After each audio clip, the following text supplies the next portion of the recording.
Chapter 18. Piper. Piper didn't want to get yelled at by a three-legged table. When Jason visited her cabin that evening, she made sure to keep the door open, because Buford the Wonder Table took his duties as acting chaperone very seriously. If he had even the slightest suspicion that a girl and a boy were in the same cabin without supervision, he would steam and clatter down the hall, his holographic projection of Coach Head yelling, "Cut that out! Give me 20 push-ups! Put some clothes on!" Jason sat at the foot of her bunk. "I was about to go on duty. Just wanted to check on you first." Piper nudged his leg with her foot. "The guy who got run through with a sword wants to check on me? How are you feeling?" He gave her a lopsided smile. His face was so tanned from their time on the coast of Africa that the scar on his lip looked like a chalk mark. His blue eyes were even more startling. His hair had grown out corn silk white, though he still had a groove along his scalp where he'd been grazed by a bullet from the bandit Skyron's flintlock. If such a minor scrape from celestial bronze took so long to heal, Piper wondered how he'd ever gotten over the imperial gold wound in his gut. "I've been worse," Jason assured her. "Once in Oregon, this Dracanic cut off my arms." Piper blinked. Then she slapped his arm gently. "Shut up." "I had you for a second." They held hands in comfortable silence. For a moment, Piper could almost imagine they were normal teenagers, enjoying each other's company and learning to be together as a couple.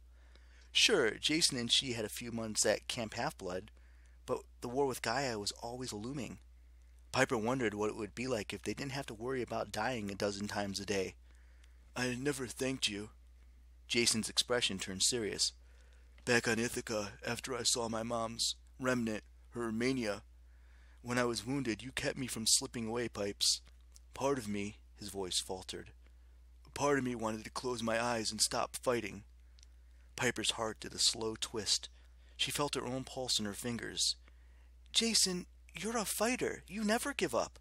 When you faced your mother's spirit, that was you being strong, not me." "Maybe." His voice was dry. "I didn't mean to lay something so heavy on you, Pipes. It's just, I have my mom's DNA. The human part of me is all her. What if I make the wrong choices? What if I make a mistake and I can't take back when we're fighting Gaia? I don't want to end up like my mom, reduced to a mania, chewing on my regrets forever." Piper cupped her hands around his.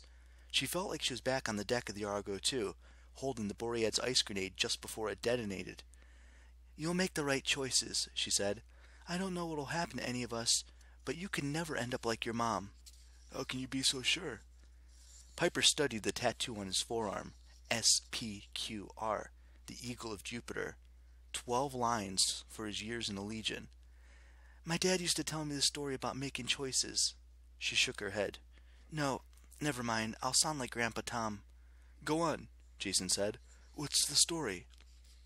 "Well, these two Cherokee hunters were out in the woods, right? Each of them under a taboo." "A taboo? Something they weren't allowed to do?" "Yeah." Piper began to relax.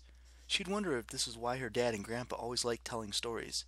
You can make even the most terrifying topic easier to talk about by framing it as something that happened to a couple of Cherokee hunters hundreds of years ago.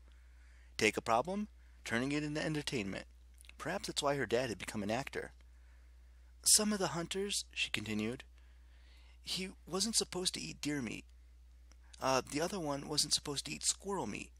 "Why?" "Hey, I don't know. Some Cherokee taboos were permanent no-nos like killing eagles." She tapped the symbol on Jason's arm. "That was bad luck for almost everybody.